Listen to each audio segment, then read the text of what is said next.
રાજ્યપાલ, મુખ્યમંત્રી અને વિધાનસભા અધ્યક્ષની હાજરીમાં 77મા પ્રજાસત્તાક પર્વની શાનદાર ઉજવણી. વાયુદળના હેલિકોપ્ટરથી થઈ પુષ્પવર્ષા, સરહદી પંથક દેશભક્તિના રંગે રંગાયો.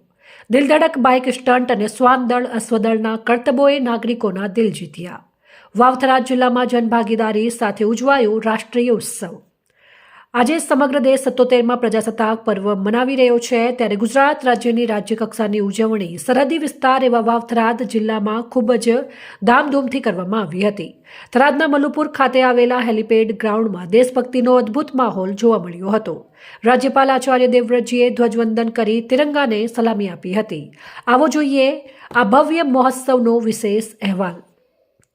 સરહદી વાયુમાં આજે ગુંજી રહ્યો હતો રાષ્ટ્રભક્તિનો નાદ. વાવથરાદ જિલ્લાના મલ્લુપુર પરેડ ગ્રાઉન્ડ ખાતે રાજ્યપાલ આચાર્ય દેવવ્રતજીએ આનબાન અને શાન સાથે રાષ્ટ્રધ્વજ લહેરાવ્યો હતો. આ પ્રસંગે રાજ્યના મુખ્યમંત્રી ભૂપેન્દ્ર પટેલ અને વિધાનસભાના અધ્યક્ષ શંકરભાઈ ચૌધરી પણ ખાસ ઉપસ્થિત રહ્યા હતા. ઉજવણીની સૌથી આકર્ષક ક્ષણ ત્યારે આવી જ્યારે વાયુદળના હેલિકોપ્ટર દ્વારા આકાશમાંથી પુષ્પવર્ષા કરવામાં આવી હતી. કેસરી, સફેદ અને લીલા રંગના માહોલમાં પુષ્પોની વર્ષાએ વાતાવરણને રોમાંચિત કરી દીધું હતું. શિસ્ત અને શૌર્યના સંગમ સમાન પરેડમાં પોલીસ જવાનોની 22 ટુકડીઓએ ભાગ લીધો હતો. Chetak commando, marine commando, SRP અને NCC કેડેટ્સ સહિત કુલ 810 જવાનોએ શિસ્તબદ્ધ માર્ચ પાસ્ટ યોજી હતી. રાજ્યપાલને સલામી અર્પી હતી. રાજ્યપાલ અને મુખ્યમંત્રીએ ખુલ્લી જીપમાં સવાર થઈ નાગરિકોનું અભિવાદન ઝીલ્યું હતું. ગ્રાઉન્ડ ઉપર જ્યારે પોલીસ જવાનોએ બુલેટ પર દિલધડક સ્ટન્ટ કર્યા ત્યારે જોનારાઓની શ્વાસ અદ્ધર થઈ ગયા હતા.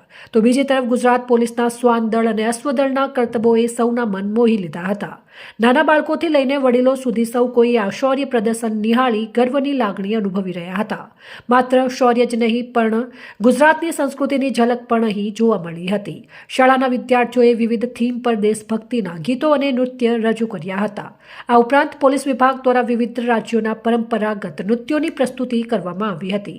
ઉલ્લેખનીય છે કે આ ઉજવણી માત્ર પરેડ પૂરતી સીમિત ન હતી. પ્રજાસત્તાક પર્વની પૂર્વ સંધ્યાએ મુખ્યમંત્રીના હસ્તે થરાદમાં નવા સેવા સદન, ગૌમાતા સર્કલ અને દુધવા GIDCનું ભૂમિપૂજન કરી વિકાસના દ્વાર ખોલવામાં આવ્યા હતા. વડાપ્રધાન નરેન્દ્ર મોદીએ શરૂ કરેલી પરંપરા મુજબ છેવાડાના જિલ્લાઓમાં રાષ્ટ્રીય પર્વની ઉજવણીના કારણે આજે વાવથરાદના લોકોમાં એક નવો ઉત્સાહ અને જોમ જોવા મળ્યો હતો. શિસ્ત, શૌર્ય અને સંસ્કૃતિના મહાકુંભે સાબિત કર્યું છે કે ગુજરાતનો સરહદી વિસ્તાર વિકાસ અને રાષ્ટ્રભક્તિમાં કોઈથી પાછળ નથી. અહેવાલ ધારસી પરમાર, અજોડ અવાજ, વાવથરાદ.